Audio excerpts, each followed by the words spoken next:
अब question number 2 देखिए, एक स्कूल बैग और एक जूते का मूल्य 11:9 के अनुपात में है।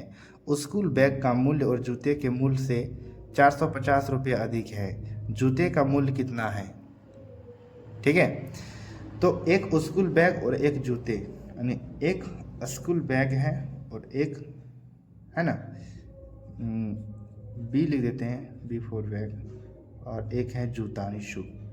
ठीक है, इन दोनों का जो मूल्य है, का अनुपात है, वो 11 अनुपात कितना है? 9 है। स्कूल बैग का मूल्य जूते के मूल्य से 450 रुपये अधिक है, जबकि यहाँ कितना है? कितना है?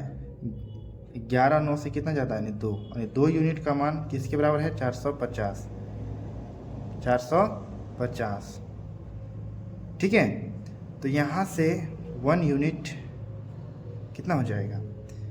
तो 2 दूनी 4, 2 दूनी 4, 2 पंचे 10, 225। ठीक है, अब हमें क्या पूछा है? जूते का मूल्य। जूते यानी जूता जो है वो कितना है? 9, यानी 9 गुने कितना कर देना है? 225। तो कितना हो जाएगा? 9 पचे 45 के 5, कैरी हाथ में 4 रहा, 9 दूनी 18, 4 22 के 2, 9 दूनी 18 और 2 20, यानी 2025 रुपये किसका मूल्य हो गया? तो जूते का। समझ में आया? इसी प्रकार क्वेश्चन नंबर 2 का क्या होता है? हल होते हैं। वीडियो को लाइक करें, उसके बाद हम लोग अगले क्वेश्चन की ओर बढ़ेंगे। चलिए,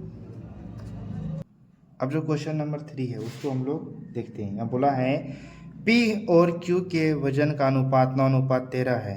यदि P का वजन Q के वजन से 16 किलोग्राम कम है तो B का वजन ज्ञात कीजिए, है ना। तो यहाँ P का वजन ज्ञात करने बोला है। P और Q के वजन का अनुपात कितना है? P और Q के जो वजन का अनुपात है वो 9:13 है।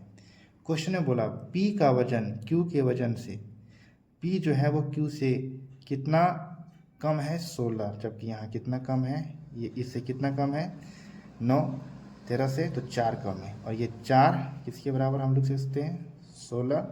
तो यहाँ से 1 यूनिट का मान हो जाएगा 4। तो P का वजन यानी P कितना है? 9, तो 9 गुना कितना कर देना है? 4 कर देना है। तो 9 चौक कितना हो गया? 36 किलोग्राम वजन है ना। अब क्वेश्चन नंबर 4 को हम लोग हल करेंगे। ठीक है, चलिए। जूते और कपड़े के मूल्य का अनुपात 11:18 है। यदि जूते और कपड़े का मूल्य 29 रुपये है तो जूते का मूल्य ज्ञात कीजिए। देखिए, एक है जूता और एक है कपड़े, है ना। तो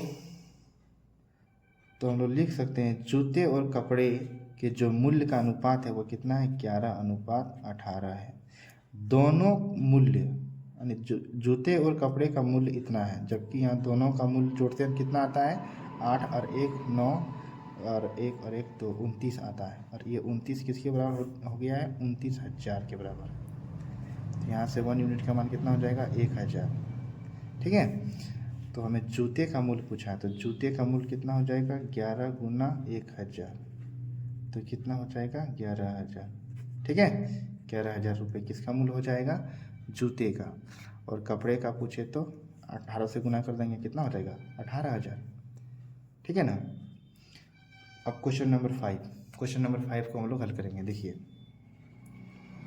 यहाँ पूछा है P अनुपात Q अनुपात R, यानी P अनुपात Q अनुपात R। P का मान दिया है 9, Q है 10, और R का मान 11 है। बोलता है P प्लस Q, P और Q को जोड़ देना है।